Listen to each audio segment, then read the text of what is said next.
Assalamu alaikum.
Yes, Varisha, please start.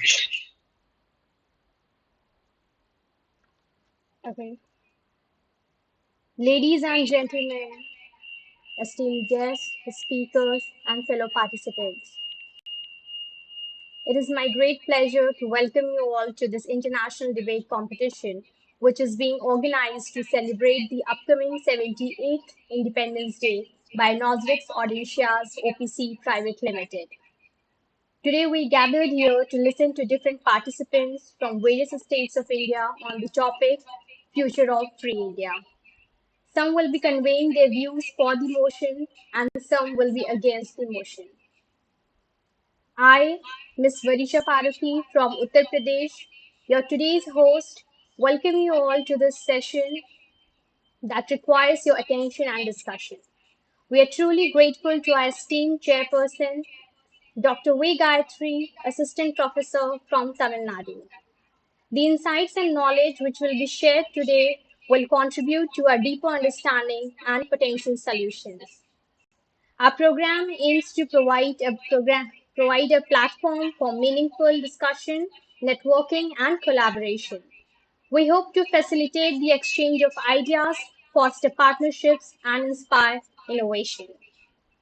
We are highly honored to our Honorable Chairman, Sir, of Academic Events Management Committee, Dr. Kailash Chandra Srivastav, former Principal of DAV Public School, Koila Nagar, Dhanbad, and former Regional Director of DAV Schools, Dhanbad and Ranchi Zone.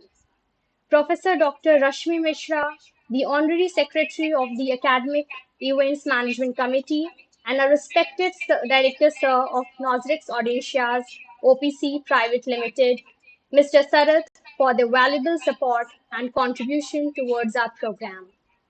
We hope that all of your active participation and engagement are crucial to making this event a success. Without further ado, I declare this session open. Let's begin this enriching experience together and explore new partnerships today. Thank you. Let's now begin with the prayer service.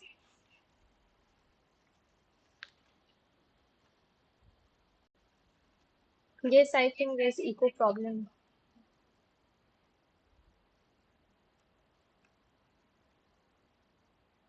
Varisha, please switch that audio from laptop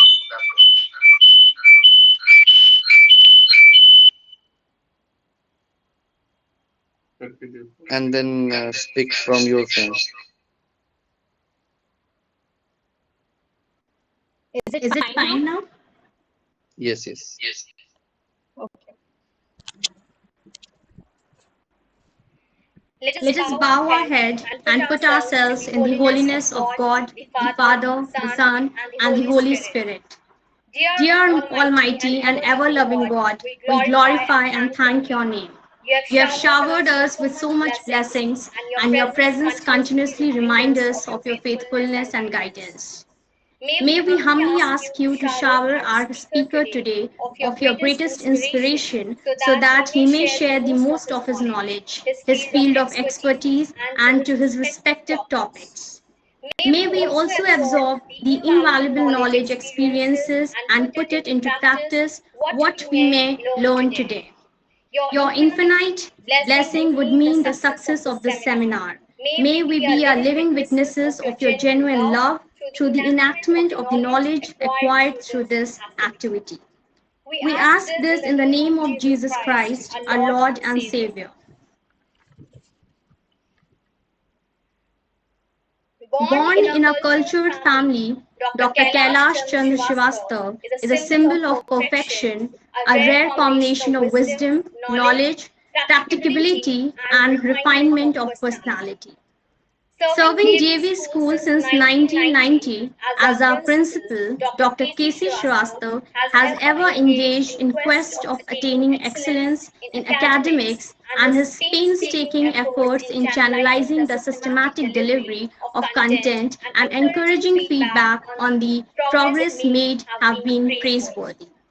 His inspiring journey as principal from 1990 to 2018 speaks of his hard work and determination.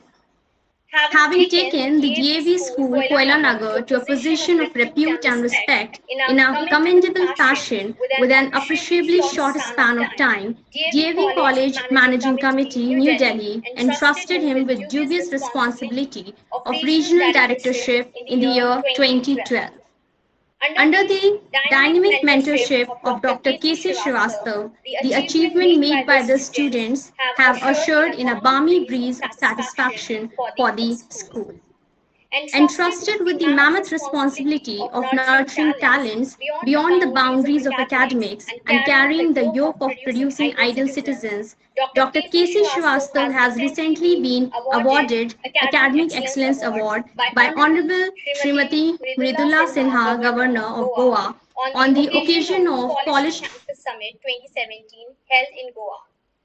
Besides this, he has also conferred CBSE Merit Award by Honorable Shri Kapil Sibal, former Central Education Minister of India.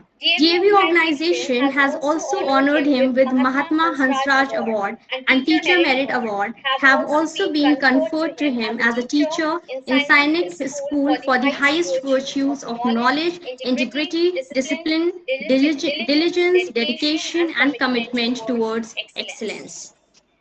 Now, his move as Regional Director, Dhanbad Zone, is inspiring and exciting but challenging as well. As Regional Director, he follows the structured line of actions to help schools pursue the path which fits them best. He is now ready to discover and engage in shaping DAV as brand and turning the dream of Padma Shri Poonam Suri, President DAV CMC New Delhi, into a reality. Over to you, sir. It's my good evening to all of you. It gives me a great pleasure to welcome each one of you in the international debate competition on the topic Future of Free India.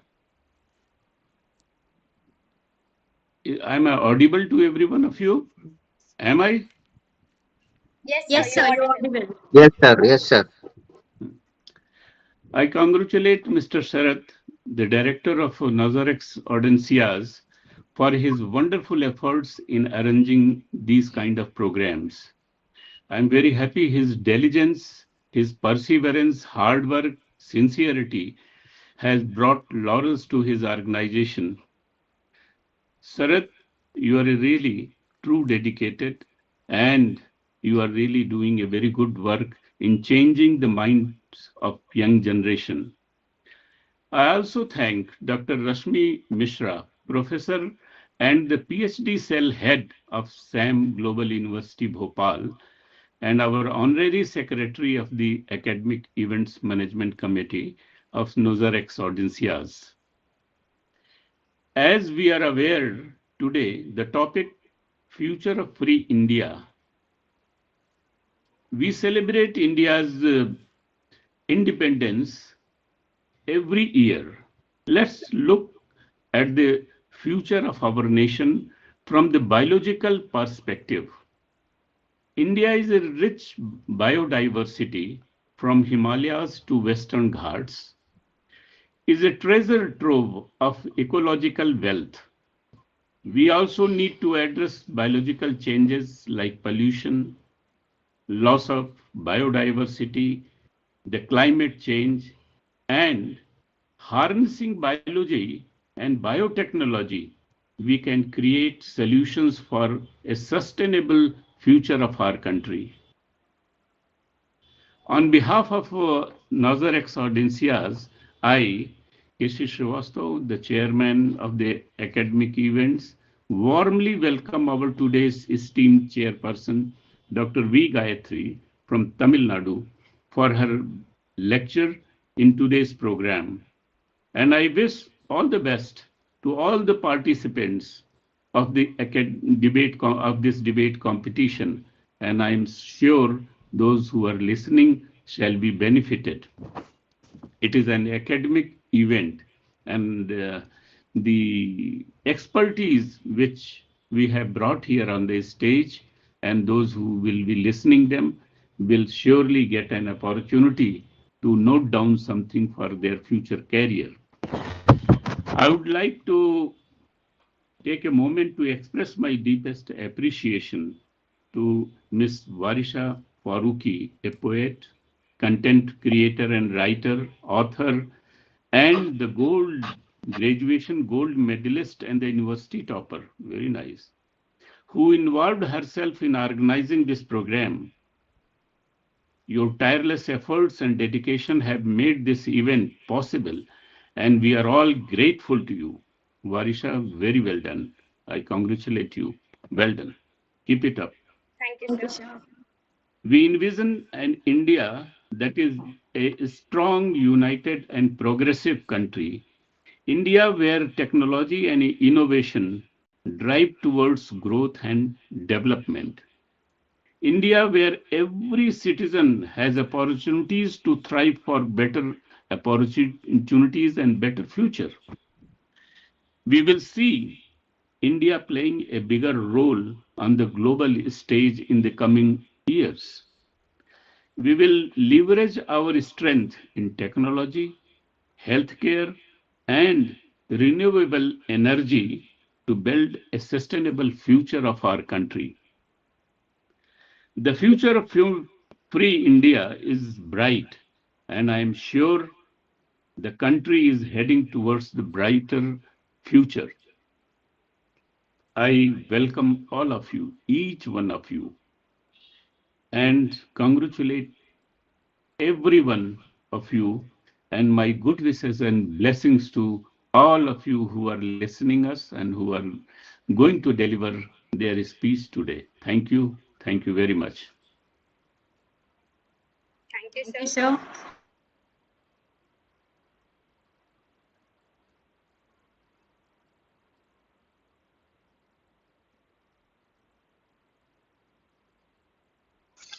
Yes, Varisha, proceed. Yes. Dr. Dr. Gayatri Gayatri Vijay Vijay Kumar Kumar is is an an associate associate professor professor in the in the Department of Department of Biotechnology Biotechnology at at Hindustan Hindustan Institute of Institute of Technology Technology and and Science, Science, Hindustan Hindustan University, University, Chennai, Chennai, India, India, with over with over 23 23 years of years of teaching and teaching and research research experience. experience.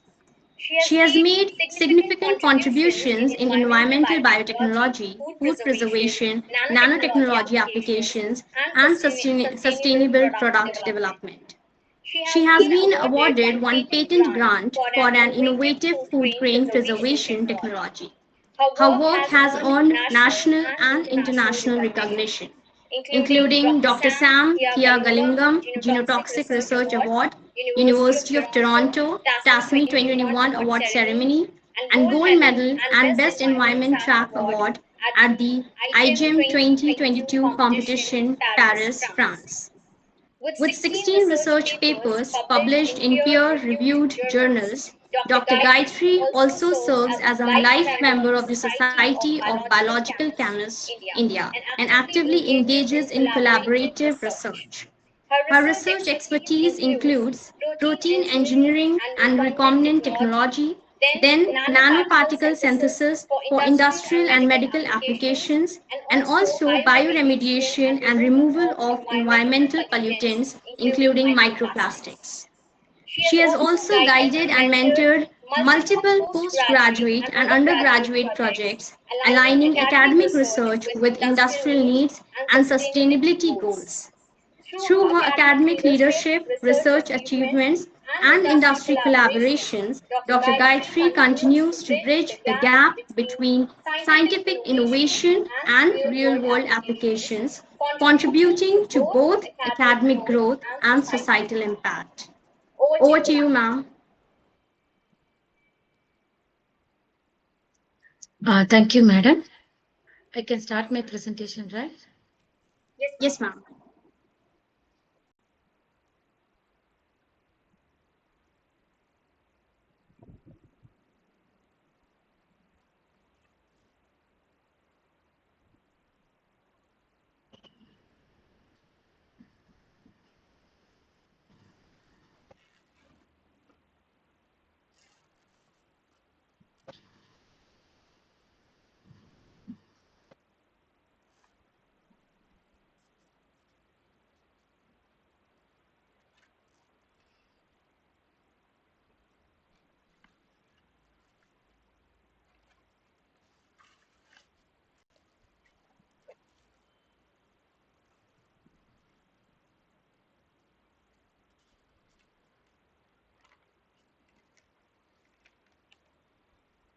Are you able to view my PPT? Yes, Yes, ma'am. ma'am. Madam, are you able to? Yeah, okay. Good evening to one and all present here. I'm going to give a gist about the biological science and the future of for free India as a part of celebrating independence through innovation.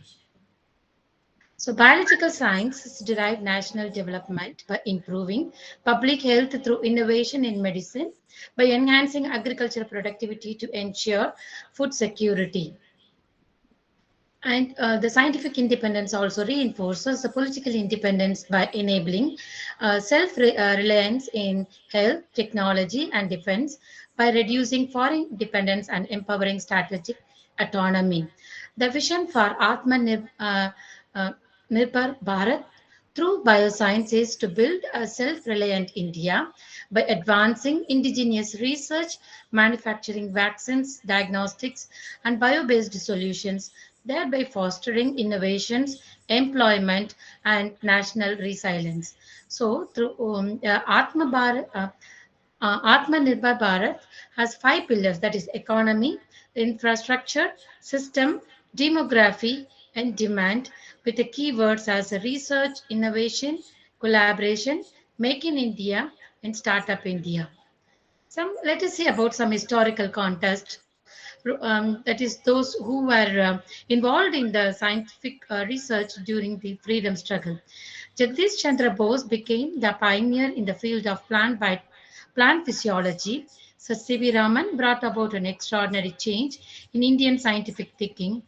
And at the same time, Homi Bhabha is known as the father of Indian nuclear physics. After independence, that's post-independence, there are many number of achievements in the biological science by our Indian people.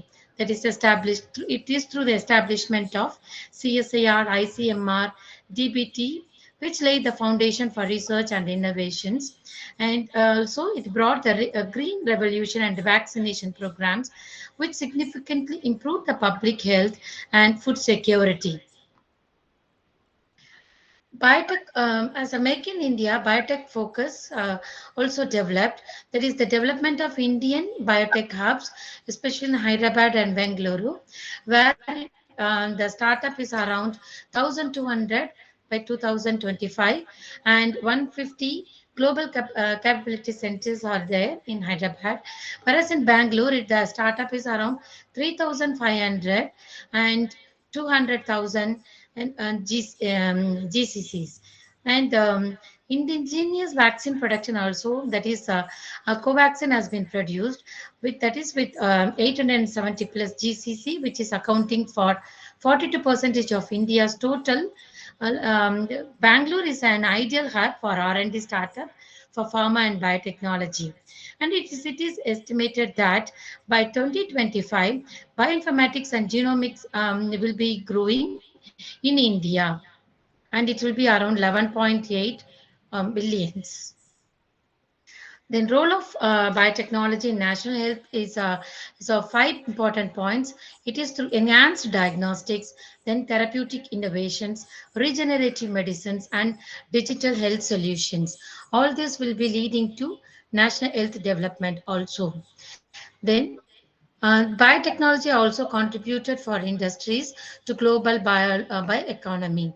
That first is by diagnostic states, which accounts for about 30 million US dollars, and through BioAgri, it has accounted for 28 million dollars, and vaccine production has been in as about 38 million, and enzymes, which will enhance the poultry as well as aquaculture, it accounts for 48.22 million US dollars, and bioethanol production, and which is the largest one and is accounting for 73 million US dollars, whereas biotherapeutics, India gives around 46 million US dollars. Then, and our contribution, the biotechnology is also contributing through sustainable agriculture and food security through GM crops, agro farming, and biofertilizers. They also play important role in the molecular biology in crop development, and also ensuring food security in growing nation. So the main aim of food security is availability of the food through production, distribution, and exchange, and utilization of the food with nutritional values, social value, and with food, that is a safety food, then the access through affordability, allocation, and preferences. Then in environmental biotechnology also, our biotechnology playing important role to give a cleaner India. This includes the bioremediation of polluted water, waste management using microbes, and climate smart agricultural activities. So some of the examples are given, that is through microbial cell factory, that is through gene expression, and then primary metabolisms can be achieved, and which includes the secondary metabolisms also. So this may be accounting for bioremediation, biocontrol, biofertilization, and phytostimulations. Life science and education in free India through NEP 2020 and interdisciplinary science education. And a large change has been brought, and this mainly gives importance for quality educations, then a learner-centered approach, and then future readiness and inclusive educations. And there is an expansion of the bioresearch institutes, and there are 5 major sectors so for Indian biotechnology industries, that includes biopharma, bioagriculture, then bioservices, bioinformatics, and bioindustries. So Indians genomic and biomedical futures is expected through the Genome India projects. So the Genome India project has been launched in January 2020. The main of this project is to enable a deeper understanding of India's genetic diversity, then capture India's unique genetic diversity, and create a detailed reference of Indian population's genetic makeup. So the spearhead by this is carried out by DBT, that is the Department of Biotechnology, and the Ministry of Science and Technology. Institutes involved in this genomic India project includes Bangalore-based Indian Institute of Science, then Center for Brain Research, and also it involves some 20 institutions which are spread across the country. Then a role in global biomedical research is also found, that our Indian research, 4 Indian institutes are in global institute list. That includes AIMS Delhi, then PGMIR Chandigarh, CMC, that is Christian Medical College Vellore, Sanjay Gandhi, PGIMS Lucknow. Then India's role is on global innovation is also greater, where vaccine diplomacy has been occurred during COVID-19. And so from India, the vaccines are produced and they are made affordable. They are given to other countries through affordable cost. And this was achieved by innovation and collaborations. And India also plays a major role in the export of generic and biosimilars, and global biosimilar markets is account for 240 billion. It is expected to be 240 billion by 2030, and India's contribution will be around 35 billion by 2030. This can be achieved by collaboration with WHO, GAVI, and global research bodies.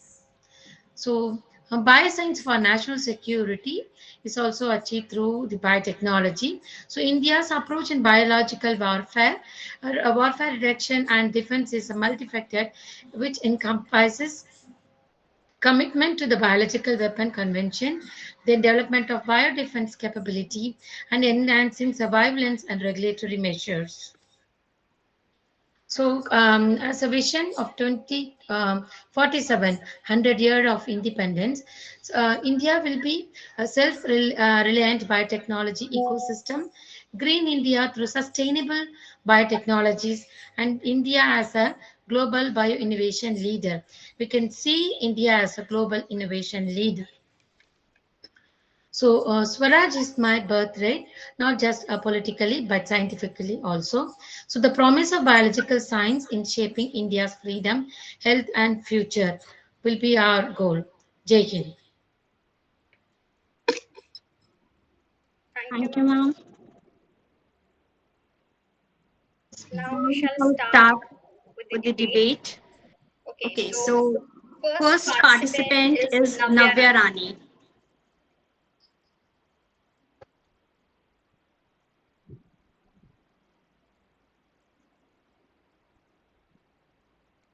Navya, are you here? Hello, am I audible? Yes, yes. You can Good proceed. evening, good evening, esteemed judges, our respected guests, and my fellow audience. I, Navya Rani, student of 12th grade, Kelly School, will be speaking today for the motion on the topic Free Future of India. You say we got freedom, I say in only written constitution form. You say we have a free future, I say from whom and free from what. Yes, we won independence in 1947, but when I look into today's date, I ask, are we truly free? Not just free from the foreign rule, but free from poverty, prejudice, and fear. I envision a future where freedom is not just written in words, spoken on television, or shouted out in someone's political rally, but lived in our daily lives. What is the meaning of freedom if a woman must calculate the safest route home instead of choosing the quickest? What's freedom if a man is mocked simply for breaking a stereotype? What is freedom if students hesitate to question authority? What is freedom if journalists measure their words out of fear? What is freedom if justice bends toward the wealthy and the powerful, leaving the common citizen to wait endlessly for fairness? Freedom is felt, not just framed in books and taught in classrooms. A country where a girl from village becomes a scientist, not despite the system, but because of it. Where LGBTQ youth lives with dignity, not in secrecy. Where farmers earn fairly, not just survive. Where young minds innovate without being told, this isn't your place. Where every citizen equally opportunity gets equally opportunity, not empty promises. But how do we get there? By revamping our education system, not just to teach children what to think, but how to think. By ensuring economic equality, where employment is based on merit, not privilege. By enforcing stronger gender and social justice laws and making sure they are not just paused or passed out in files, but practiced in reality. By fostering critical thinking, inclusivity, and empathy at every level of governments and society. And to me, this is not a distant dream. It is an urgent mission because the numbers tells us how far we have to go.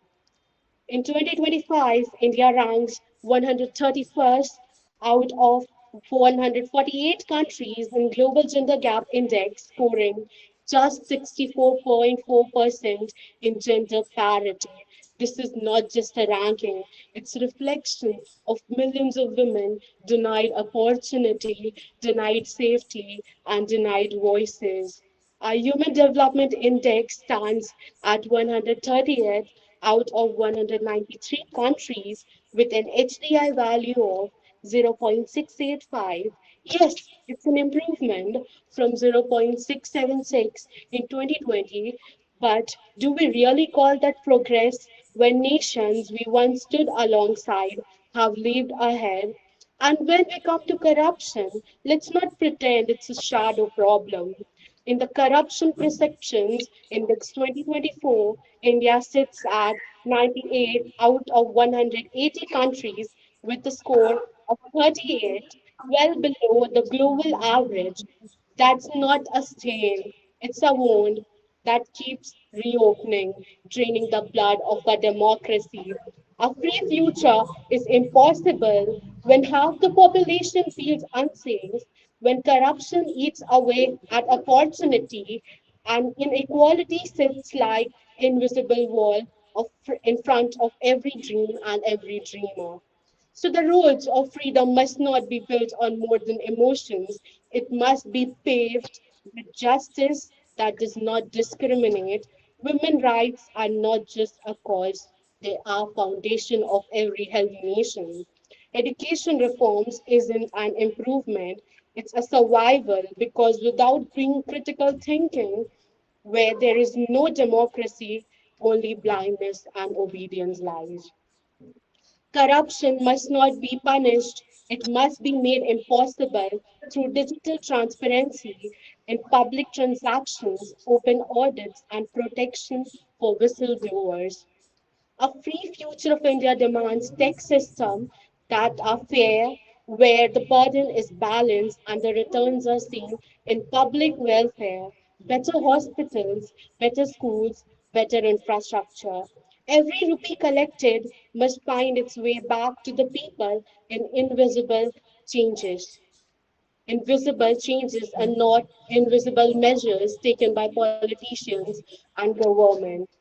Economic growth without social growth is like building skyscrapers on quicksand. Lawful development is not just passing more laws every year, it's about making sure that every law is equally for rich and for poor, for connected and for the voiceless. Justice delayed is justice denied. Justice denied is freedom destroyed. Development must be inclusive. Technical and mechanical progress must not leave rural India behind. AI labs and manufacturing plants should rise not only in metropolitan cities but in districts where opportunities have been a mirage for decades, and this freedom must reach every corner. What is the use of the bullet train if farmers grow food and still travel in overcrowded buses? What is use of satellites in space if children here still study under street light? What is the point of recording breaking GDP in a family has to choose between sending a daughter to school or keeping her at home because of her safety fears? We cannot afford to think of freedom only in terms of geography.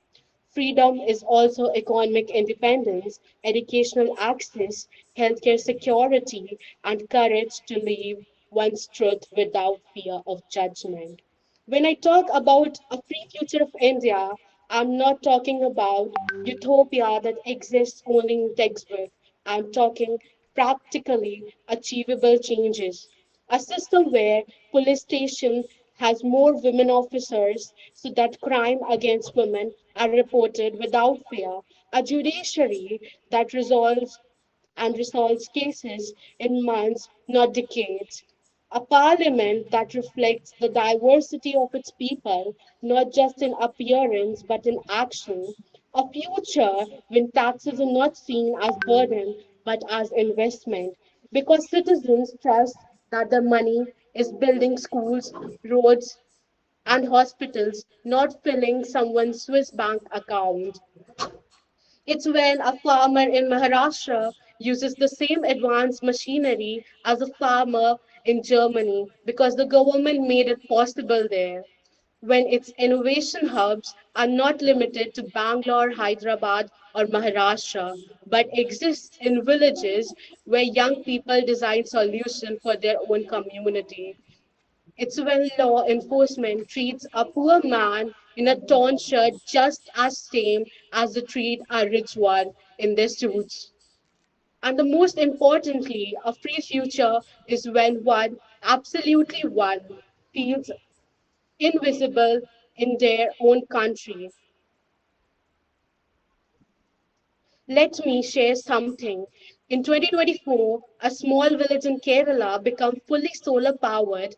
Every home, every street light, every school ran on clean energy. They did not wait for a national revolution. They created their own. That is freedom in action. Now imagine that multiplied across every district of India. Or take example of Rajasthan's free sanitary pad scheme in government schools. It's not just about hygiene, it's about ensuring a girl never misses her classes because of something so basic. That's what social freedom looks like. These stories are proof that freedom is built step by step, reform by reform, until one day we look around and realize the air we breathe is not just political freedom, it's economic dignity, educational empowerment, safety, and equality. That is India worth fighting for. An India where safety is certain, education is Hi, equality is absolute, corruption is extinct, and justice is universal. So let's stop asking for a free future of India.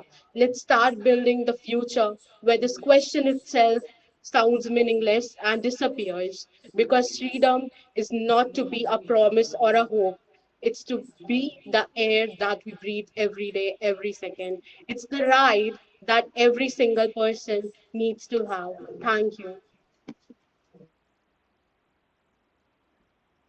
Okay, Navya. I have a question, Navya. Now, if you could pick only one, women's rights, corruption, or education, okay, which would you choose first and why? Well, I would choose first education, because the education person always respects its women and always follows the gender equality. And if a person is educated well, with not just the values which are taught in books regarding geography, mathematically, or of chemistry and physics, but of moral values as well, will never fall into the miseries of corruption and will always consider the nation and the people first and foremost. Okay. Anybody else who wants to put up any question to Navya?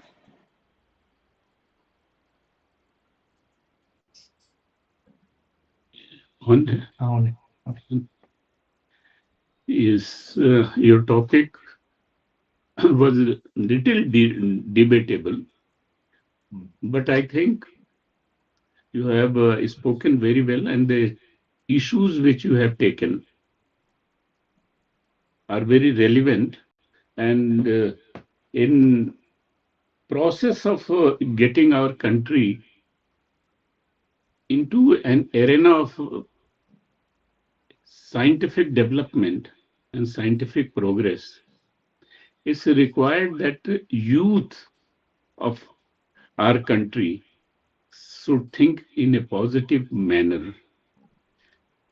The present scenario, everybody is hanging over and thinking about why this war, why this you unnecessarily leg pulling, why this tug of war is going on in one to another country, why we are trying to put others behind us, why not we are trying to take a step ahead than others. More the topic was debatable than declamable than the debatable. I cannot say, like I was just discussing with one of my students, that topic is like this, that if we go against the topic, if we go against, talk against the topic, talk negative of the topic, this is what not happening in my country. We are not getting any kind of assistance, motivation from the government to take our country at a level where it should be. Yes, these are the, difficulties are there. But at the same time, we can always say that we are a nation which is not fully developed. It is a developing country, and every Indian should try to proceed in the making of a country a better country. Thank you. Thank you, sir. Thank you, sir.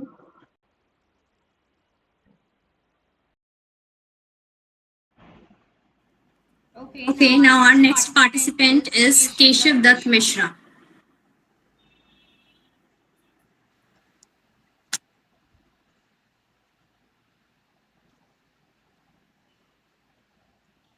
So I'm going to start with two lines of Dhumil. क्या आजादी सिर्फ तीन थके हुए रंगों का नाम है जिसे एक पहिया ढूंढता है या इसका कोई खास मतलब होता है. Honorable judges, respected opponents, and my dear audiences, I'm Keshav Mishra from class 12, Tehri School, Ranchi, Jharkhand. I'm going to speak against emotion, future of free India. Not because I doubt India's potential, but because I believe that a truly free future of India is not possible without inner freedom. Freedom from ignorance, fear, distractions, and false identities. But before we talk about a free future of India, we must ask what do we even mean by free? So what's freedom? Before knowing freedom, we first know what's slavery, because freedom is our fundamental nature. Not only humans, from birds to animals, want to live free. So freedom is fundamental. What comes from outside is slavery. So what's slavery? Whenever you take in something without understanding, it's bondage, it's slavery. Freedom is your nature, you can't acquire it. Let's now dive deeper into the meaning of freedom, especially for India. According to me, the first meaning of freedom can be the freedom from the past. History is just to learn. The glories of the past and the hurts of the past are just bondages that won't let us free today. Today, the common man is not defining his identity from his knowledge, his vision, his understanding, but taking it from past. The biggest national agenda today is not what happening in present, but what happened 100 years ago or 400 years ago, some even 4,000 years ago, those mythological stories. Keshav, just a minute. Would like to So interrupt you. I we think just your have voice an is not image of the very audible. past that's also too distorted. You are living that image Keshav, similar Keshav, to if just you are given a script and you are Keshav, can you living listen it, to me? continuously telling it your glorious past or a hurtful past. Again, I'm not saying to delete the past. It's not even possible. But we should not but we should know at least what's a healthy relationship with the past. And that relation is that we see the history as facts, data points to learn it so that we don't repeat our mistakes. The second meaning of freedom can be the freedom from a scripted future. A script from the past give rise to a script of the future. Today, the people are ambitious of future, but everyone wants the same thing for future. How it happened? Everyone wants the same. That's why so much competition. We don't have any originality in what we want for our future. And we think that it's our dream, my ambition, my desire. No, it's not yours. It's given to you and also to your neighbor. So if there is a script for future, where is freedom? The third meaning of freedom can be the freedom from the compulsions of the body. So there is three levels of slavery. We're trying to know freedom. For that, we are understanding what slavery. So there are three levels. The third level is the outer slavery, the physical one. That you are made a slave to someone, like in the colonial rule, and you have to follow their orders. But today, the world has come too far. This kind of slavery is not generally seen. It's almost vanished. Then there is second one, the slavery by controlling your mind. When you think you are free, but your choices and decisions are influenced by persons sitting far away from you. We'll come to this, but it's linked with the kind of first level of freedom, first level of slavery. So let's go to that. The first one is the slavery of your own body. It's the most dangerous and hidden one, where your instincts, your emotions, hormones, and chemicals are doing things, but you think it's your will, it's your choice. You like something, you dislike something, you've fallen in love, and you ran in the direction saying it's my choice. That's slavery. That's slavery of your glands, your emotions, not even your emotions, emotions of your body and society. For example, in society, it's rooted that fairness is better than a dark race. India worshipped Shambhavan. So it was not in our true culture. But since colonial times, it came in our culture and deeply rooted in our society. And now it's your deepest desire to get a fair life partner. And you say it's your choice. It's what you want. No, it's slavery from implanted beliefs. Isn't it the most dangerous slavery where your wants are not yours but implanted by others?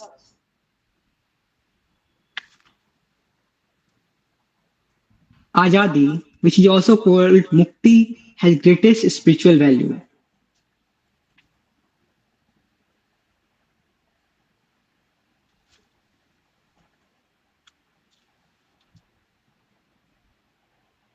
The wisdom literature addresses with the freedom from our desires, our compulsiveness. So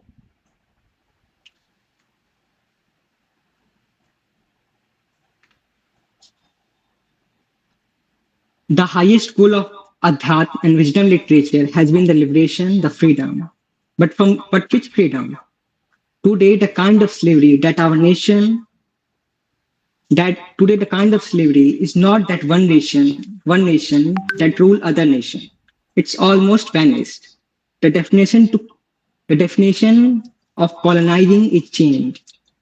It's told why to make someone slave if you can make it a consumer. Today the business and diplomacy is the war, and businessmen are the rulers. Consumer is the slave. In order businessmen can sell their products, one who was human till yesterday must have to be turned into a consumer today. So what slavery are we talking about? Do we even know whose slavery are we doing? The third one, that nation colonizing others generally don't exist today. And the first and second one must go together. If someone has to rule you, he must have the intention to rule, and you must have the instincts of greed.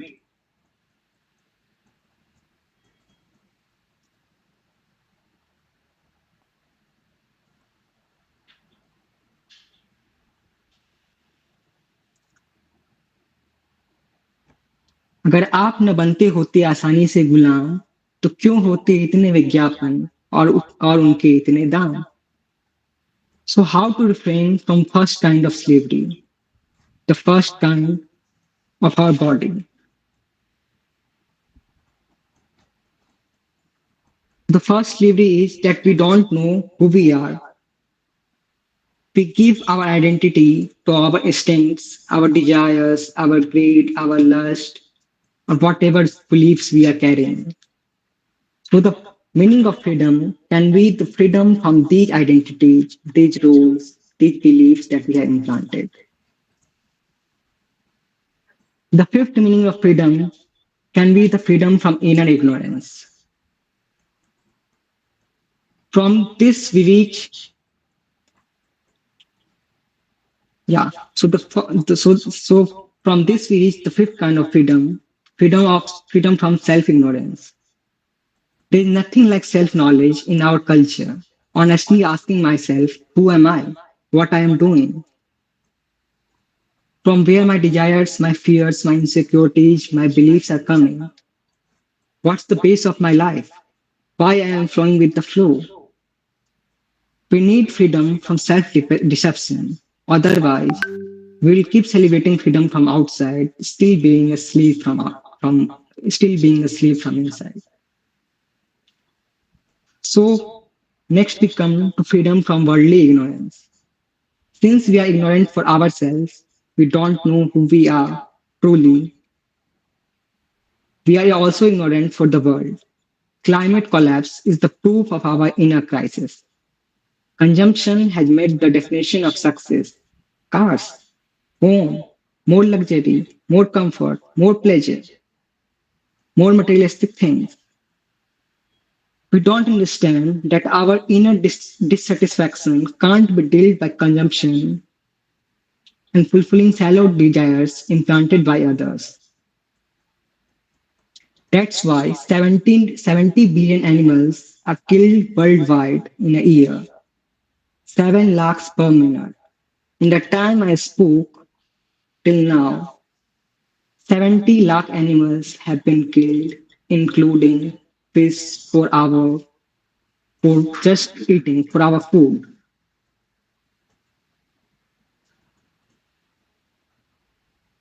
Which is again the second biggest contributor of climate change.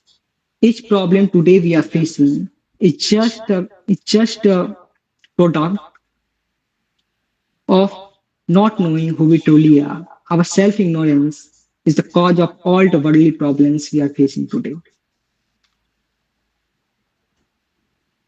So we need freedom from this. Next, we come to freedom from irrationality and superstition. We are unreasonable people in large. Indians are known to be more emotional than logical, and we proudly say it.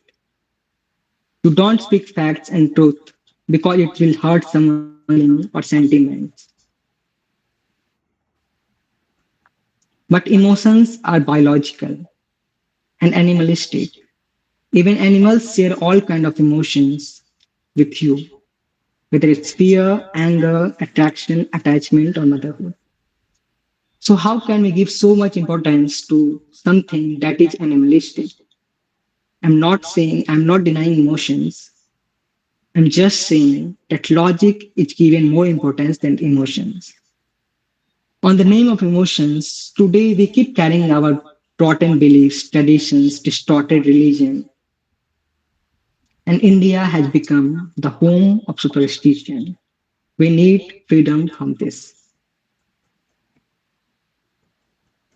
And superstition and blind beliefs cannot just be vanished by science. Yes, it can't be. It can only be dealt with through spirituality, the one that addresses the self-inquiry, the self-knowledge, who am I, what I'm doing here, what's my relation with the world. Adhyatma is for the people who want the inner freedom.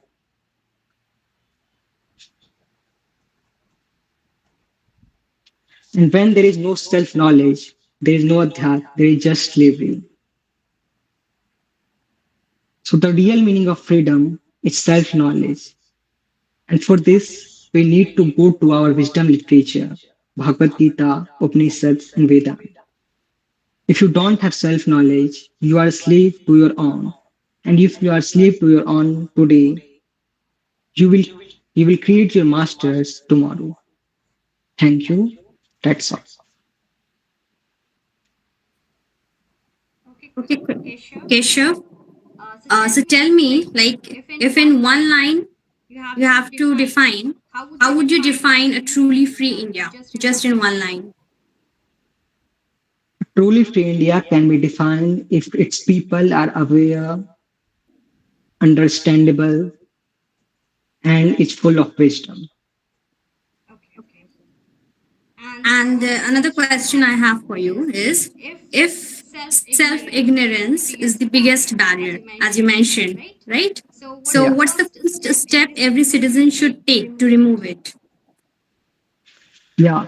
So the first step every citizen should take to avoid it is the self-inquiry through self-knowledge. And for the self-knowledge, we have philosophies. We have Western philosophies and we have Eastern philosophies. Buddhism, and so India in the deepest philosophies that have been evolved in the world is in India. We have Vedanta, the Ved, the Upanishads, the Bhagavad Gita. That's all talk about wisdom. That's all talk about liberation, about freedom from self-ignorance. That's the key to self-knowledge, and that's the key to every problem of our current society. Okay, you mean to say the more we keep ourselves informed, right? Yeah. Anybody else who wants to put up any question to Keshav? You're open to ask. Okay, Keshav, you can turn off your camera and mic. Now, next participant we have is. Vaisha, please check the chat box. There is a question from one audience who wants to ask. Read it for Keshav.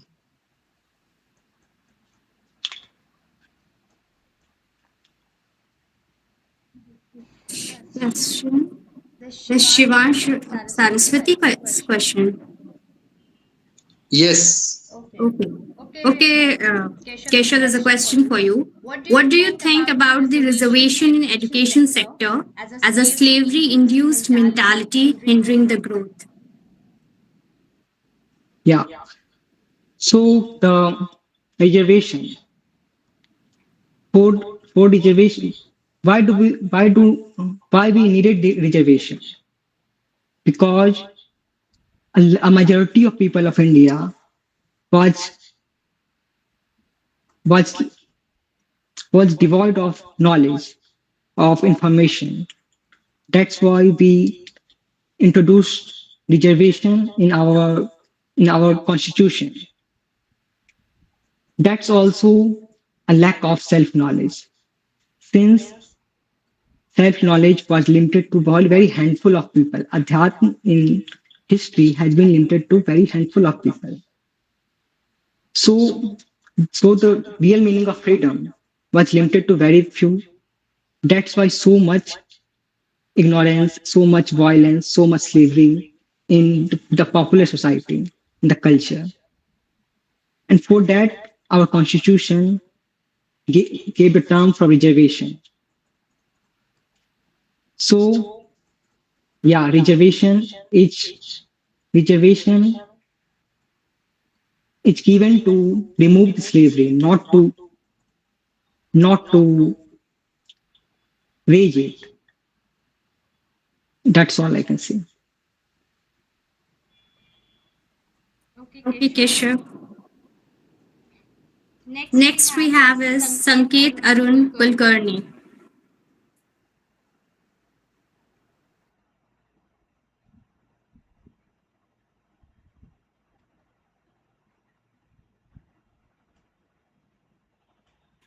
You're not has world largest youth population over 50% in the age of 25 और under the 25 age. मतलब कि जो हमारे भारत देश का जो population है और अंडर द 25 एज, मतलब कि जो हमारे भारत देश का जो पॉपुलेशन है वो 50% पॉपुलेशन जो है वो यूथ है और वो 25 एज के पॉपुलेशन इंडिया बनने के लिए पॉपुलेशन जैसे यूथ इन्वॉल्वमेंट, मतलब कि हमारे जो यंग का जो मोटिव है, मतलब जस्ट लाइक कि नई चीजें खोजना, ये सब यूथ का जो है वो सोच है नए यूथ की, 25 एज के अंदर के यूथ की. With proper education skill develop youth has a proper youth force can derive innovation and economic growth. जो हमारे भारत देश की इकोनॉमी को बढ़ाने में हमें हेल्प कर रहा है यूथ. इस वजह से माय फर्स्ट पॉइंट ऑल्सो इसकी यूथ एम्पावरमेंट, क्योंकि अगर यूथ बढ़ रहा है तो देश बढ़ेगा. यूथ अगर पॉलिटिक्स में है तो पॉलिटिक्स को हमारे देश की जो पॉलिटिक्स है, पॉलिटिक्स की वजह से ही हमारे देश में जो है वो बदलाव आते हैं. जैसे कि कोई अगर एक पॉलिटिशियन है वो हमारे देश के लिए कुछ नहीं कर रहा, वो खुद के लिए कर रहा है, करप्शन मतलब रिश्वत ले रहा है. इस वजह से अगर यूथ पॉलिटिक्स में है और अच्छे विचारों वाला अगर यूथ पॉलिटिक्स में होगा तो देश हमारा जरूर बढ़ेगा. और ये यूथ हो रहा है, मतलब पॉलिटिक्स में एनरोल हो रहा है youth. Then my next point is कि economic growth. India is one of the fastest growing major economic and is projected to be third eight largest by 2030. 2030 तक हमारा जो भारत देश है वो इकोनॉमी में थर्ड पोजीशन पर रहेगा, क्योंकि हम जो है वो बाकी देशों से आगे मतलब फास्ट ग्रो कर रहे हैं इकोनॉमिक्स में. Then my next point is कि social freedom and equality. It is a legal form and a digital access the empowering womens. Just like कि वुमेन्स अगर है, हम वुमेन्स के बारे में, वुमेन सेफ्टी के बारे में अगर हम बात करें तो वुमेन्स को पॉलिटिक्स में एनरोल होना चाहिए. और वो यूथ वुमेन्स है लाइक 25 ईयर और more than 25 year girls and women are participate in the politics like Vidhan Sabha and Lok Sabha, and our government was capable to participating women in that positions. So ये social freedom होगा अगर एक women politician है और अगर एक woman just like कि collector है, डीएम है, तो जिन पर कोई अगर अत्याचार हुआ है या फिर वुमन का कोई केस है, वो वुमन उस केस को उनके सामने ठीक तरीके से पेश कर सकते हैं. मतलब अगर वो हिचकिचा नहीं सकते बोलने में. इसीलिए वुमेन्स जो है पॉलिटिक्स में इनरोल हो रहे हैं और देश को आगे बढ़ाने में वुमेन्स हेल्प कर रहे हैं. और it is technological is bridging a rural urban gap through online education and e governance. मतलब हमारे जो ऑनलाइन सब प्लेटफॉर्म हो चुके हैं, एजुकेशन के जो प्लेटफॉर्म हो चुके हैं, हमें जो अगर कोई कॉन्फ्रेंस लेनी होती है, मीटिंग लेनी होती है, हमें पिछले समय में उस जगह हमें जाना पड़ता था मीटिंग के लिए, कॉन्फ्रेंस के लिए. अभी ये ऑनलाइन की वजह से हम सब डिजिटलाइज हो गए, हमारा गवर्नमेंट भी डिजिटलाइज हो गया. अगर आपको कोई किसी के मतलब कोई एक पर्सन है, एक पॉलिटिकल पर्सन है या फिर एक मैजिस्ट्रेट है, कोई गवर्नमेंट का कोई पर्सन है, उसके खिलाफ अगर हमें कंप्लेंट करनी है तो हम ऑनलाइन कंप्लेंट कर सकते हैं. पुलिस में है, हमें पुलिस स्टेशन जाना पड़ता था हमारी कंप्लेंट लिखवाने के लिए. अभी वो सब हम ऑनलाइन कर सकते हैं, कॉल के थ्रू तो पहले भी कर सकते थे, लेकिन रिटर्न में हम ऑनलाइन कंप्लेंट दे सकते हैं, उन्हें बता सकते हैं कि हमारे यहाँ ये प्रॉब्लम है, वो प्रॉब्लम है. ये सब डिजिटल गवर्नेंस और डिजिटलाइज्ड इंडिया की वजह से हो रहा है. नेक्स्ट होम, हम घर पे बैठ के काम कर सकते हैं. It is for digitalize India. Then the next my point is the women safety empowerment. Then woman, ये जो पॉइंट है मेरा वुमन सेफ्टी एम्पावरमेंट में, इसे हमें वुमेन्स जो है हमारे देश की वुमेन्स जो है वो आर्म फोर्सेस में पार्टिसिपेट कर रहे हैं, पुलिस में पार्टिसिपेट कर रहे हैं और एज लाइक की पॉलिटिक्स में भी पार्टिसिपेट कर रहे हैं. Then my next point is global influence. India plays a key role in global forums like G20, BRICS and UN nations. That is की ये जो कुछ दिनों में जो पॉइंट चल रहा है कि टैरिफ का जो पॉइंट है 25% टैरिफ यूएन मतलब यूनाइटेड स्टेट्स ने, अमेरिका ने हमारे ऊपर लगाया. ये किस वजह से लगाया? क्योंकि हम उनसे उनका जो सामान है वो इंपोर्ट कर रहे हैं, उस पे उन्होंने वो टैरिफ लगाया. हमारी गवर्नमेंट आत्मनिर्भर है, हमारा देश आत्मनिर्भर है, तो हम वो चीजें खुद बना सकते हैं, इलेक्ट्रॉनिक्स बना सकते हैं, गैजेट्स बना सकते हैं. लाइक दिस तरीके से हम हमारे देश को आगे रिप्रेजेंट कर रहे हैं. Just like doctor S Jaishankar meets the other countries president like Russia, China for our India. So my next is the Indian culture, yoga and Bollywood strength. It is a soft power worldwide. हमारा जो योगा है, हमारा जो आयुर्वेदा है and Bollywood and culture जो है हमारा, वो पूरे वर्ल्ड में वर्ल्ड के लिए एक प्रेरणादायी कल्चर है. क्योंकि हमारे यहाँ ऑल कल्चर्स के लोग रहते हैं, जैसे कि हिंदी, मराठी, गुजराती, सब टाइप के लोग हमारे यहाँ रहते हैं सब. और बॉलीवुड की वजह से हमारे इंडिया को ग्रोथ मिल रही है. Then it is a soft power worldwide. And then my next point is ki educational transformation. The national education policy 2020 promotes skill based learning and the flexibility in education. पहले कुछ समय पहले होता था कि आपके पास परसेंटेज है तो आप एक बढ़िया जॉब डिजर्व करते हैं, आपके पास परसेंटेज नहीं है तो आप एक बढ़िया जॉब डिजर्व नहीं करते. लेकिन in this time our governance और अवर गवर्नमेंट इज अलॉटेड और कंपनीज विल नो कि अगर आपके पास परसेंटेज नहीं होगा तो भी चलेगा, आपके पास स्किल्स होना चाहिए. So the skills are our youth has a skills for other giving other companies. मतलब हमारे जो यंगस्टर्स है, हमारे जो युवा है, वो फॉरेन में जाकर जॉब करते हैं, फॉर अदर कंपनीज के लिए जॉब करते हैं, like Amazon, Flipkart and other like Google, Microsoft. So इस वजह से हमारे देश में अगर ये बड़ी बड़ी कंपनियां हम खुद डेवलप कर रहे हैं, तो हमारा यूथ, हमारी यूथ जो है वो इसी देश में रहकर इसी देश के लिए काम करेगी. So the next point is agricultural advancement. In the agriculture nowadays we are using drones, organic farming and the modern techniques can increase the farmers income. हमारे यहाँ जो है वो पहले के समय में सिर्फ बैलों की वजह से खेती करते थे, और नाउ की अब हम ऑर्गेनिक फार्मिंग की तरफ भी जा रहे हैं, और जो है फर्टिलाइजेशन वगैरह सब हम ड्रोन की हेल्प से कर सकते हैं. Organic farming is the most important farming for our India. And हम इस ऑर्गेनिक फार्मिंग का जो प्रोडक्ट है as like a tomato, it is एक एग्जांपल देता हूँ मैं.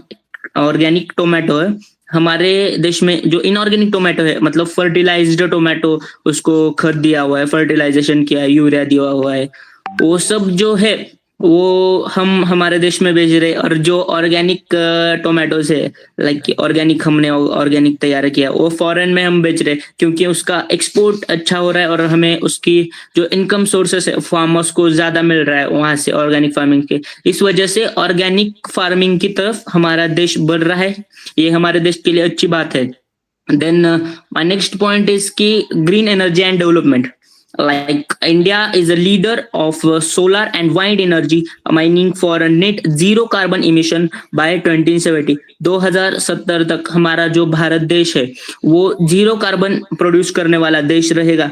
जैसे कि कार्बन का एक प्रोग्राम कुछ सालों में चालू होगा, जस्ट लाइक कार्बन क्रेडिट. हमारा जो भारत है वो वेरी डाइवर्स है. जस्ट कि कुछ समय पहले सर ने बोला कि ईस्टर्न घाट्स है, वहाँ के पर्वत है, लाइक महाराष्ट्र में जो है, पुणे में, सतारा में, इनकी वजह वहाँ पे बायोडाइवर्सिटी इतनी ज्यादा है कि वो कार्बन क्रेडिट ले सकते हैं. अभी वनतारा जैसा प्रोजेक्ट्स हो गए, ये प्रोजेक्ट्स हमारे देश में चालू हो रहे हैं और ये ग्रीन एनर्जी को प्रमोट कर रहे हैं. क्योंकि अगर जीरो कार्बन इमिशन हुआ तो हमारा देश सुरक्षित रहेगा और मतलब डिसीज फ्री रहेगा. Any disease of producing carbon with carbon की वजह से अगर कोई डिसीज हो रहा है हमें, मतलब carbon dioxide, extra carbon monoxide release by vehicles. Okay, so इस डिसीज फ्री होने में कार्बन क्रेडिट का बहुत बड़ा हमारे लिए हाथ है. Then solar power, solar energy like solar panels are presented on at everyone's home. कि हर किसी के घर के ऊपर जो है वो सोलर पैनल्स लग रहे हैं. बहुत सारे चीजों में सोलर एनर्जी का यूज हो रहा है, वाइंड एनर्जी का यूज हो रहा है. लाइक ये पेट्रोल डीजल ना लगकर इलेक्ट्रिक व्हीकल्स आ रहे हैं. वैसे इस वजह से हम हमारे देश को आगे बढ़ा रहे हैं. और जो क्रूड ऑयल हम बाहर के देशों से लेते हैं उसमें कमी होगी और हमारा जो करेंसी है वो बाहर जाने से बचेगी. ट्रांसपोर्टेशन में हमारा जो खर्चा हो रहा है वो बचेगा, और टैक्सेशन वगैरह टैरिफ जो लगा रहा है अमेरिका, उस चीजों में भी हम अच्छी तरह से आगे बढ़ सकते हैं ना टैरिफ ना देख के. Thank you ma'am. Thank you जजेस. Thank you. So you spoke on certain topics, right? Like you included youth empowerment, economic freedom, social freedom, women's safety, and political influence, right? Yes, ma'am. Yes. Okay. So what do you think? Which one matters the most for a free India, and why? Yes, ma'am. I'm cannot able to hear you. Please tell me again. So which one do you think matters the most for a free India? Politics ma'am, politics. Because अगर हमारे देश में politician अच्छा होगा तो हम कुछ भी कर सकते हैं. Just like PM Modi sir, वो बहुत अच्छे पॉलिटिशियन है और वो मतलब जो बाहर के देश हम पर टैरिफ लगा रहे हैं. नाउ इंडिया इज की ग्लोबली सबको रिप्रेजेंट कर रहा है. इंडिया उस स्टेज तक है, जीडीपी में है, पॉपुलेशन में तो है ही, लेकिन जीडीपी में है. देन इंडिया जो है वो पॉलिटिक्स की वजह से ही आगे बढ़ सकता है। अगर पॉलिटिशियन अच्छा होगा तो सबको वो रूल अच्छा करेगा, करप्शन अगर हो रहा होगा तो उसको वो पॉलिटिशियन कंट्रोल कर सकता है। हर तरह का जो कंपनीज हमारे इंडिया में आ रही है उसको अगर हम अच्छी तरीके से एज अ पॉलिटिशियन हम उस कंपनी को अच्छी तरीके से ट्रीट करेंगे तो वो हमारे यहाँ ही रहेगी, अदर कंट्री में नहीं जाएंगी। जिस लाइक कभी टेस्ला आई, उसे भी हमने अच्छे तरीके से ट्रीट किया, वो अगले कई सालों तक हमारे लिए रहेगी। लेकिन जब एक पॉलिटिशियन अच्छा नहीं होता तो देश में करप्शन बढ़ जाता है, कोई और चीजें कंपनियां हमारे देश में नहीं आना चाहती करप्शन की वजह से। So the politician matters. Thank you. Okay, well answered. Okay, Thank now Okay, now any other question for Keshav? Sorry, Hi, Sangeet. Keshav. Yeah, Sanket, as you mentioned that ki politics matters, Yes. okay, and you said that our concerned Prime Minister and President of India for the corruption. Okay, I just want to say one thing. Okay, the time in Manipur when the female was completely naked and hundred Huh. of men were gathering. Why didn't our government of India didn't talk about that topic? Can you please explain? Because it is a crucial point, it is important, any that is no कि government ने उसके खिलाफ कुछ नहीं किया, वो कर रही है वो नहीं जो कुछ किया ही area- नहीं है नहीं listen नहीं। they didn't even talked about it honey they didn't even talked about it okay I understand your point, but कि हमारी गवर्नमेंट जो है वो बहुत ही सेंसिटिव पॉइंट है। जैसा कि अभी जो हमला हुआ था उसको गवर्नमेंट ने प्रॉपर तरीके से उस हमले को जवाब दिया। मणिपुर के बारे में भी आई नो, बट गवर्नमेंट उससे भी अच्छी तरीके से वहाँ का जो टेररिज्म है, वहाँ की जो एक्टिविटीज जो कि वुमेन्स के खिलाफ हो रही है, वुमेन्स को मतलब टॉर्चर किया जा रहा है, उसके लिए भी हमारी गवर्नमेंट कुछ ना कुछ करेगी, अच्छी तरीके से करेगी। जैसे कि अभी जो हमला हुआ उसमें गवर्नमेंट ने देर लगाई, मतलब सिंदूर अटैक हुआ लेकिन बाद में देर लगाकर अच्छा पाकिस्तान को जवाब दिया। इसी तरीके से मणिपुर का जो पूरा टेररिज्म है वो हमारी गवर्नमेंट जल्द ही उसको खत्म करेगी। नॉट कि ये गवर्नमेंट ने कुछ नहीं किया, मिनिमम कुछ तो किया होगा ना। Okay no he didn't bro he didn't not even a single tweet was said by our government of India.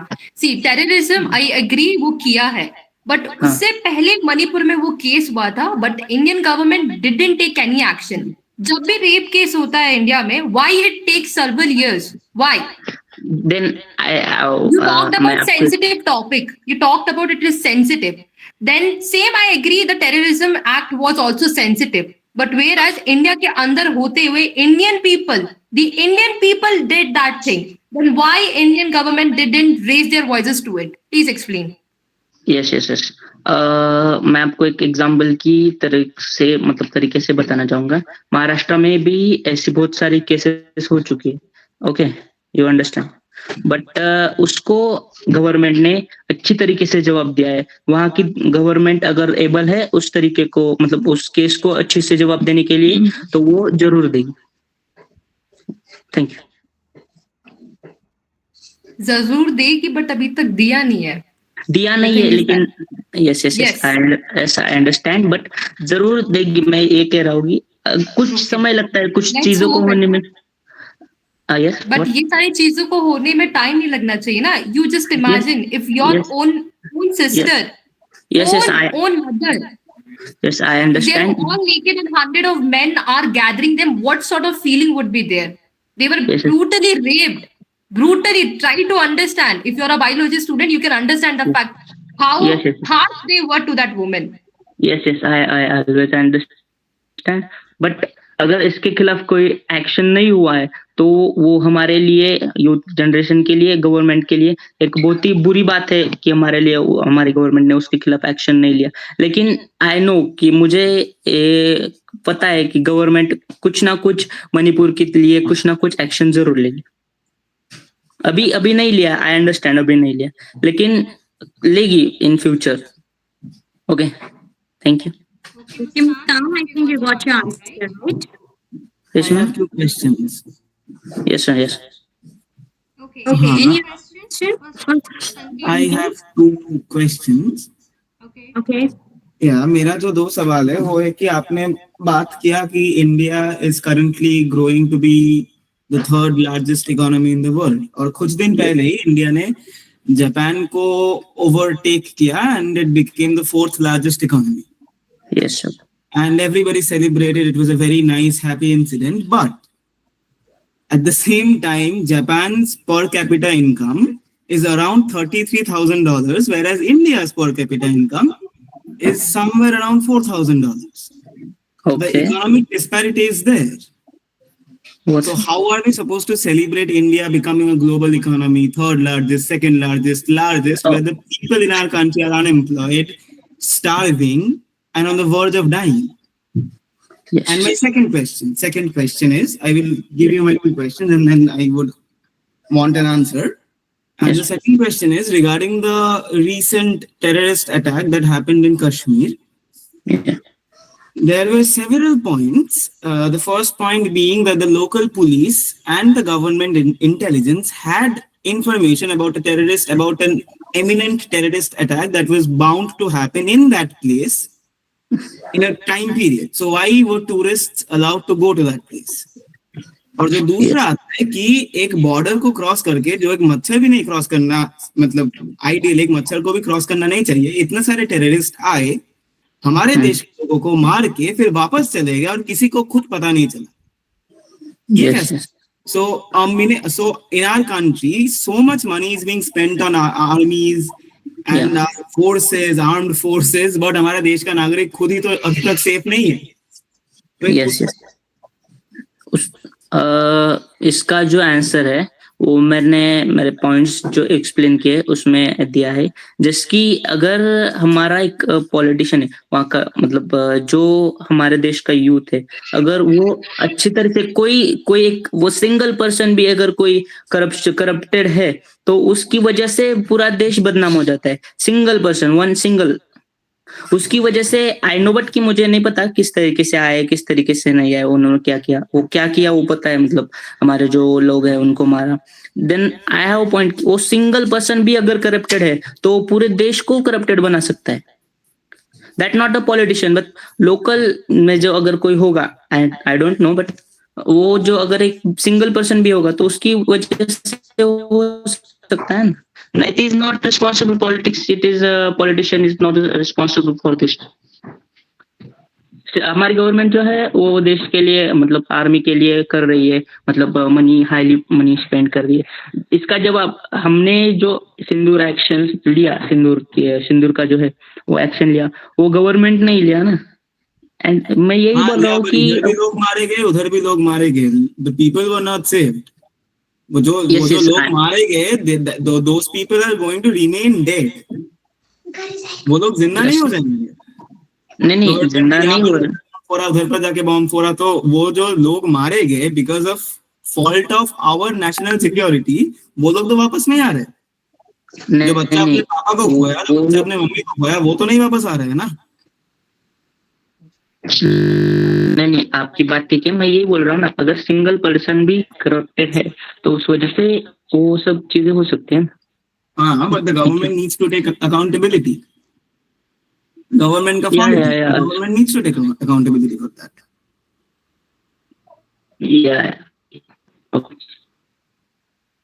Thank you. Welcome. Okay, now we shall proceed with our next participant. That's Crazy Sharon Bhupati. I have one question from Sankit. Okay. Continue. Okay, as you said that now India is having digital methods which is helping in career and women can also utilize it for the safety methods. But still, there is 51.3% of population which is not having access to internet, and 44.7% is still not digitally developed. So how will they overcome things? Like, what about those women? What about those youngsters to find out their career and job? Okay. जो आपने अभी question पूछा कि अगर किसी जगह पर internet नहीं होगा तो वो कैसे एबल रह सकता है उस सिस्टम को ऑपरेट करने के लिए. ओके, मैं ये कहना चाहूंगा कि हमारा जो देश है, हमारी जो गवर्नमेंट है, वो उस जगह पर सिग्नल्स लाने की या फिर टावर्स बिठाने में जा रही है. वो कोशिश चालू है. जिस जगह पर जरूरत है वहां पर टावर्स बिठा रहे, एज लाइक कि एक कोई गांव था, I don't know his name, but एक गांव था वहां पे 1% मतलब एक बिजली का बल्ब भी नहीं था। वहां पे हमारी गवर्नमेंट ने पूरी उनको सुविधा करके दी, बिजली की सुविधा करके दी। अभी इंटरनेट का जो है वो पूरे वर्ल्ड में फैल रहा है, सभी को एक्सेस करना रहेगा। जो यंगस्टर्स है, मुझे तो नहीं लगता कि यंगस्टर्स कोई यंग मतलब 25 ईयर्स का जो है को मतलब डिवाइस हैंडल नहीं करना, मतलब वहाँ पे इंटरनेट नहीं है, किसी ना किसी पॉइंट पे किसी ना किसी जगह पे वहाँ उसके आसपास इंटरनेट हो सकता है। लाइक कि उसके घर में अगर इंटरनेट नहीं है तो वो बाहर जाके एक्सेस कर सकता है, वाईफाई एक्सेस कर सकता है। इट्स लाइक इस अभी सभी जगह पर इंटरनेट की सुविधा गवर्नमेंट बिठा रही है, ऐसा मुझे लगता है। Thank you. No, sir. You said that जिसके पास internet नहीं है, Wi-Fi और can go somewhere and get access to internet. But is this then according to you the statistics which shows that 44% is still not digitally developed and 51.3% is not having access to internet, is having internet but they are not using it? Correct? You mean that? Okay, so जो हमारा मतलब government वो चालू है, उनका process अभी जारी है। वहाँ पे किसी जगह पे नहीं है तो वहाँ पे इम्प्लांट करने का चालू है process.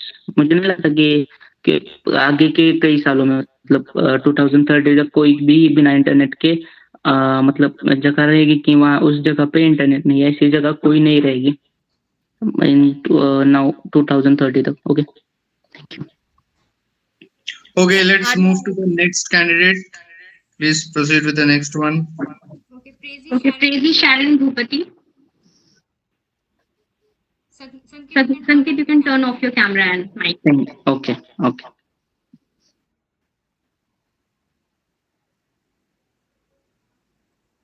Prezi, are you here? Okay, if Prezi is not here, then proceed with the next one. Okay, Amandeep Sen. Yes. Yes, good evening. My name is Amandeep Sen. I am a postgraduate student of biotechnology. Today I will be speaking on future of free India. To begin my speech, I would like to quote an activist, a woman activist by the name of Emma Goldman, who stated that if I cannot dance, I don't want to be part of your freedom, which emphasizes the fact that freedom is not merely a political or civil liberty, but a state of being that is only achieved by liberation from a lot of different things, from economic exploitation, from class oppression, from societal stigma. And all of these things are very, very, very inherent in our modern society. Now, our national identity was never a rigid, solid, non-living monument or a statue that should be left to gather dust in the pages of history textbooks. It is a very living aspect of our day-to-day lives, born through centuries of struggle and oppression and fights and freedom movements and whatnot. We must not take our freedom and our future for granted and realize the fact that our independence was not given to us. Not very long ago, just until 78 years old, we were not independent. We reclaimed what was once ours through struggle, and we made it our own. However, right now, in the current scenario, there are multiple harsh truths and realities that need to be acknowledged, internalized, and faced to sort of grow as a nation and as a people. It is only upon a strong foundation of true, honest retrospection and collective consciousness can an honest nation be built.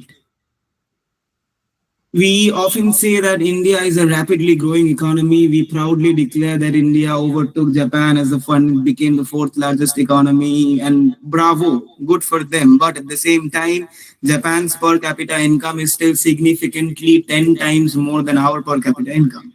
So there is no freedom. There is no freedom because I do not come from one single India. I come from a lot of Indias. I come from an India where a businessman who steals thousands of crores of rupees from our citizens can enjoy a very luxurious, lavish life. But at the same time, a poor farmer, has to kill himself, has to hang himself for just for 40,000, 50,000 rupees of loans.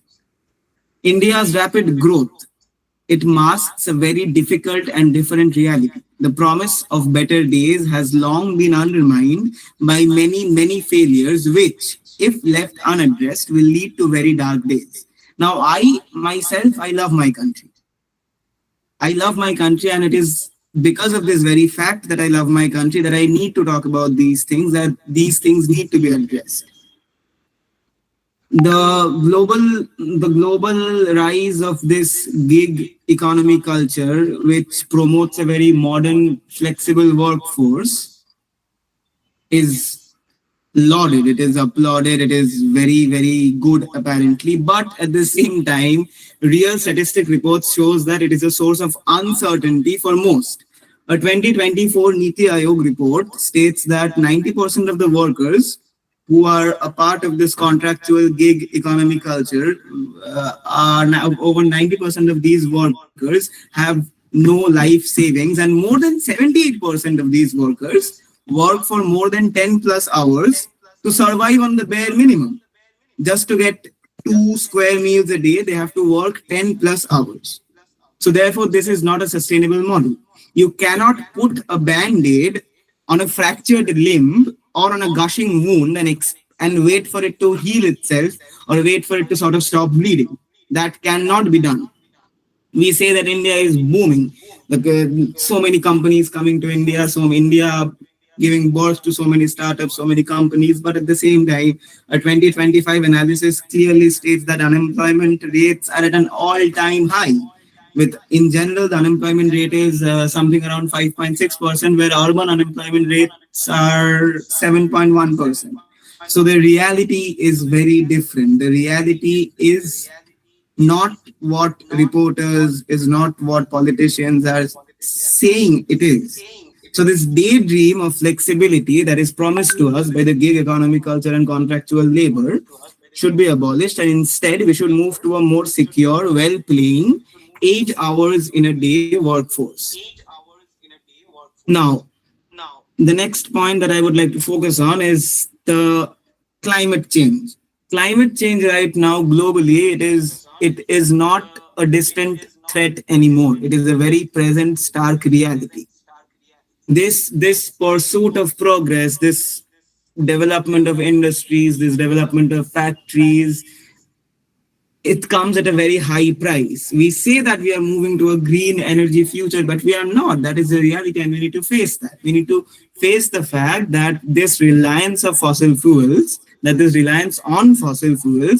comes at a very big price. Forests are cut down, and we have seen that in the very recent years. We have seen that acres and acres, miles, kilometers of forest land just being cut down, people being displaced, tribals being displaced, their whole livelihood being uprooted. We have seen this happening in the last 1 year, multiple times, and more so over the course of the years.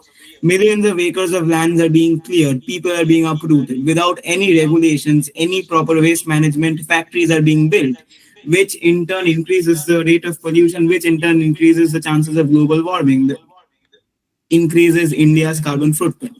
And that can be seen in our day-to-day lives. If you have noticed over the course of the last few years that the weather conditions have been extremely erratic. Now, I live in Kolkata, West Bengal. We saw a very early monsoon where multiple regions were flooded, completely flooded, the crops destroyed, and millions of people, over lakhs of farmers, they lost their livelihood because of this erratic weather pattern, which is generated by trees being cut, which is generated by factories being built. So what do you need to do? We need to have a system of sustainable development where factory owners and businessmen, they need to be held accountable for their actions. You cannot just make a factory and then dump tons and tons and tons of toxic waste into the land, into the ocean, into the sea, into the river, and destroy the lives of millions and millions of people. That being said, I would like to make one statement that environmentalism without a class struggle is nothing but gardening. Moving on to the next topic, our future must be one where progress does not come at the expense of our environment and the people that depend on it. Our future depends on secularism and humanity. The recent rise of communalism that we have observed in our own country is nothing short of a cancer that is eating at the very heart of our democracy. We come from a land of Lal and Fakir. We come from a land where a Muslim-born child is raised.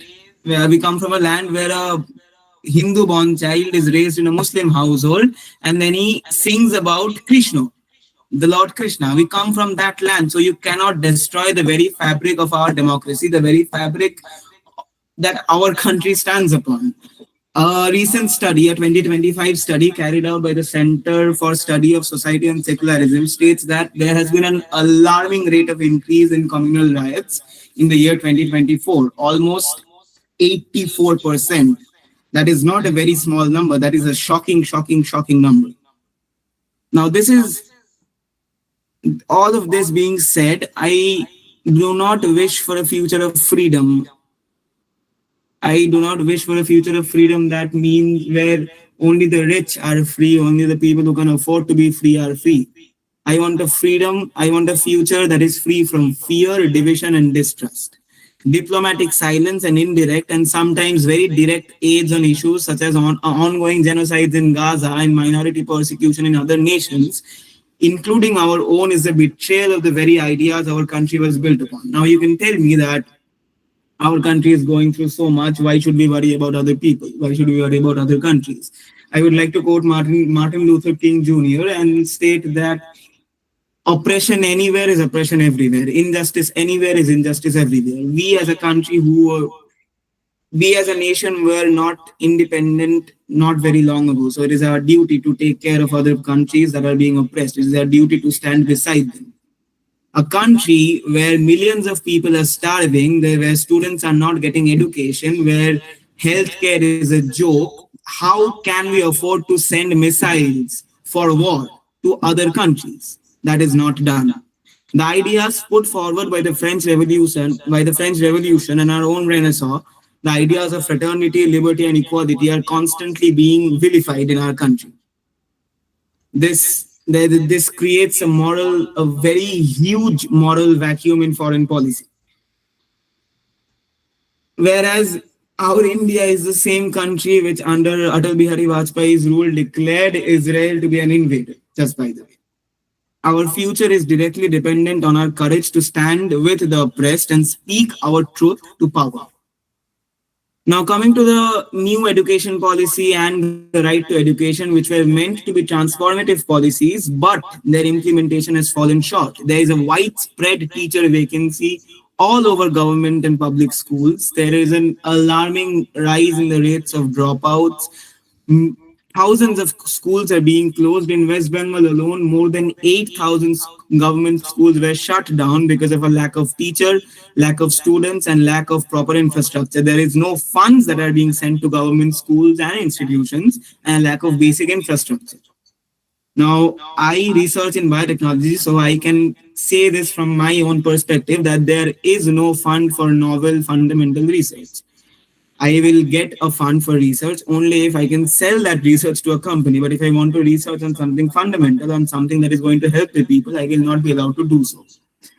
Education for all is just an empty promise that has not been kept. India's healthcare expenditure is just 3.3% of its GDP, which is even below the 5.1% rate which is prevalent in other developing countries. Rural healthcare right now is a joke. People are forced to, poor people who cannot afford private treatment, they are forced to go to private hospitals, then they become bankrupt, and then they're forced to live their lives off of nothing. In government hospitals, there aren't any beds, there are long lines, no doctors, nothing. The future of free India is not a destination we will just stumble upon. We must earn it through hard work, honesty, self-reflection, and a commitment to the very fabric of our democracy. We must challenge the status quo. We must hold our institutions and our government accountable. We must demand a future that is economically prosperous, socially just, morally courageous, and free for everybody. Thank you.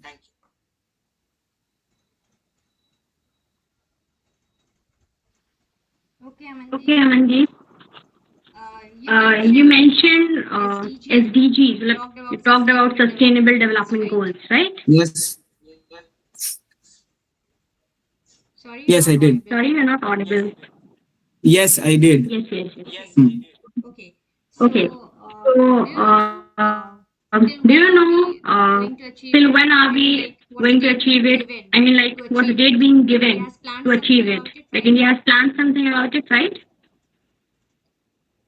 Honestly, even if there is a date given where we will achieve sustainable development goals, I refuse to believe that that is going to happen. Because of the current state that our country is in, I refuse to believe that that is going to happen. Because everything that has been promised to us, it has just been empty promises. Okay, if I tell you that it is to be achieved by 2030, what do you think? Will India be able to do that? Not really, no. No. Okay, take that question from Shubhi. Oh, I think I have a question from the messages. How would you define development? Also suggest a method that you think is a better way to develop in any sector with environment in consideration. Also, I could not understand your stance on India being democracy or communism withholds the international issues. I did not talk about communism. I think you misheard communalism. As for the first part of the question, how would you define development? Honestly, I would define development that occurs on all the different fronts: personal, social, economical, everything. So a person, like we define health in our class 9 textbooks, we do not define health as just a state of physical well-being, right? We define health as a state of physical and mental well-being. So that is how I would define development. And a better way to develop in any sector with the environment in consideration, you have to talk to the people. You have to be in tune with your environment. You have to understand that what you do, any action has severe repercussions. So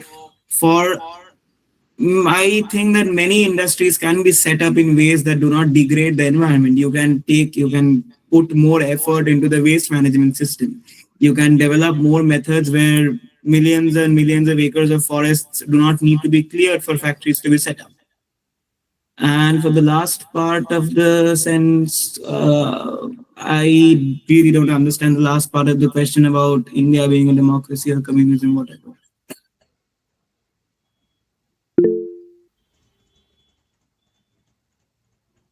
No, discussion will definitely not stop the present day destruction in the name of development, but that is the point, right? If you don't discuss, if you don't talk about it, the more you talk about it, the more the people know, and the more the people know, the more they protest, and the more the people protest, the more our environment and our lives and everything gets saved. So you need to talk about it. We need to be vocal about it. We need to go out and talk to the people. That is what we need to do. And implement scientific techniques in these things. Any other question for Amandeep? Okay, so we'll now proceed. Keshav, do you have any question? Mr. Keshav Dutt Mishra, do you have any question? Yeah, I have. Yes, you please proceed with your question. So please tell me how science can stop climate change. How can science not stop climate change? I give you a very different question. How can it not stop climate change? Science can do anything. How can it not? We saw that the ozone, we witnessed as a global economy, we witnessed the ozone layer it stopped depleting. We saw the ozone layer heal itself over the course of the years when chlorofluorocarbons were banned. So how can it not? The India in Agenda 2030, India was told to reduce its carbon emission to reduce its temperature till 2030. To keep the average temperature of India till 1.5 degrees Celsius. But today, India has exceeded 2 degrees Celsius. So how can you think the mind who has destroyed our planet with the thinking, the consumption, the ideals of consumption, who has destroyed our planet can solve the crisis that is internal? that is from the dissatisfaction of that is from our dissatisfaction. We have today in current time in 1 year we eat almost 70 billion animals per minute 7 lakhs in 10 minutes 70 lakhs. So and animal farming is the second biggest contributor of climate change. So how you think science can solve this? I would just like to say that people from the very ancient prehistoric times, we have eaten animals and we have depended on animals. There is a food chain that exists, and to blame all of that on ourselves is not fair. We need to hold the institutions accountable. You need to hold your government accountable. You need to hold the Who chooses the businessmen accountable. government? Who chooses the government? We do. You. We do. We Yeah, do you choose. do. Do we have a choice? Do we really have a choice? What are we supposed to choose between? Be honest right now and tell me that you have a choice. Do you really You have a don't. choice right now? If you had a choice to choose a better person, would you? You need to understand that the entire thing is not dependent on the government. It is this rot lies within the system. Any government that comes to power will be a victim of the same rotting stench. I'm saying the same thing. If it's of the system, who has chosen to not rebel against the system? It's us. Yes. Yeah, it's us. Yes. Yes. So we need to be correct first. We need to Absolutely. be improved first. Absolutely. Yeah. So what is your question? So you talked about science, but I argue that science can't solve climate change. It's an internal crisis. It's born from human ignorance. Science cannot solve this. Even Gus Speth, the famous environmentalist, said that "Mm, I thought that with 30 years of good science, I can solve the problem of climate change. But today I realize that the biggest problem of our society is lust, greed, and ignorance, which science have no solution. So how can you say that science can solve this? Because science can. Science, when it is implemented properly and in a scientific and rational way, it can solve the climate crisis. We can develop ways to solve the climate crisis.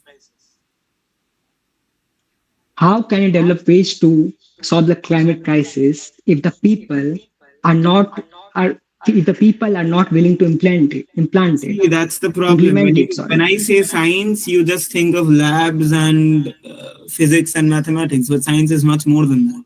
Science is a philosophy. Science is not just calculations and facts. It's a philosophy. It's a way of living. Scientific That education and rational thinking is a way of living. It is not just mere facts and mere numbers. So the more you argue, the more you champion for a scientific way of thinking, a rational way of thinking, the more you sort of try to understand and question these issues and try to deal with these issues.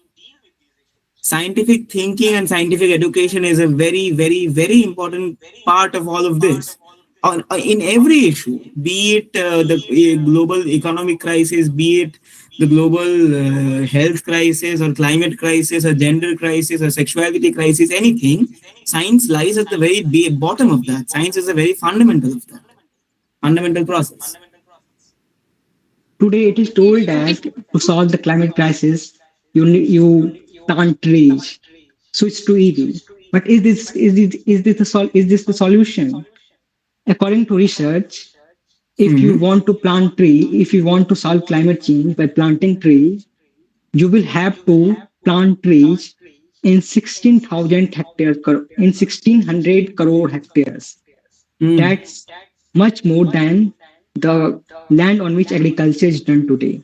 Of course, that's the point. Personal responsibility is good, but at the same time, I spend my entire life, let's say I live for 1 year, I am alive for 1 year and I spend every day and I plant one tree in each and every one of those days.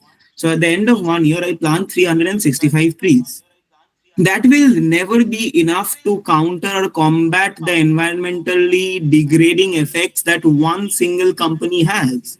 Do you understand that the top 1% of the global population, the top 1%, they generate more than 90% of the carbon footprint.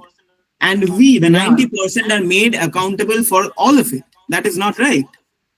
That's So what I'm hold the talking about. institutions accountable. That is it. Hold the institutions accountable, hold the government accountable, and realize that it is them that are at fault and not you, not us. No, it's you. It's you who have made them your ideals, not you. I can debate with you regarding this for a long time, but I think that we do not have that amount of time. Yeah, okay. I think you have put enough of questions. Okay.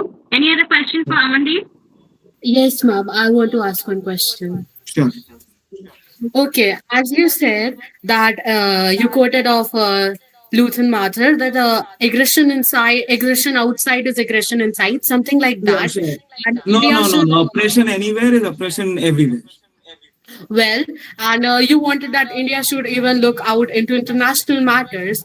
But my question is that when Pahalgam attack is happening, RCB stampede is happening, and Prayagraj stampede is happening, rather India should not that use that time rather than going out and helping others, should utilize it to develop its more armed forces and administration where required.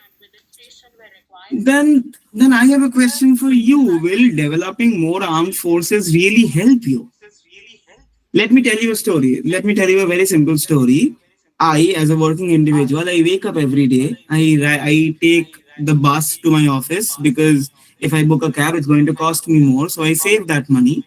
I take a bus to my office. I do that for 6 days a week. I do that constantly. And then when a vacation comes, I decide, I will go for a trip. And then I go on that trip and then I get killed by a terrorist attack.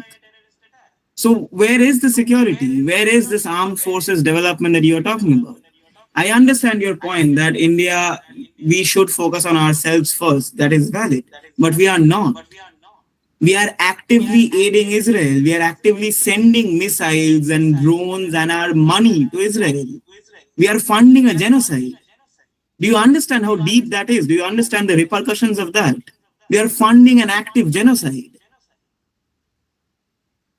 I do understand, and even I meant that same thing, but you told that India should actively have relation with outside as well and should look into those matters as well. And now you yourself is saying India what I mean by that is just to stand with them, just to stand, a moral stand. But our government is not even taking that moral stand. No, that was not trade, that is funding. That was very direct funding of an active genocide. That is not trade. Those drones and those missiles were provided for free. That is funding. Okay, Navya, I think you got your answer, right? Yeah, ma'am. Okay. Any other question? Any other question, or shall we proceed? Okay, we shall now proceed. Okay, we shall now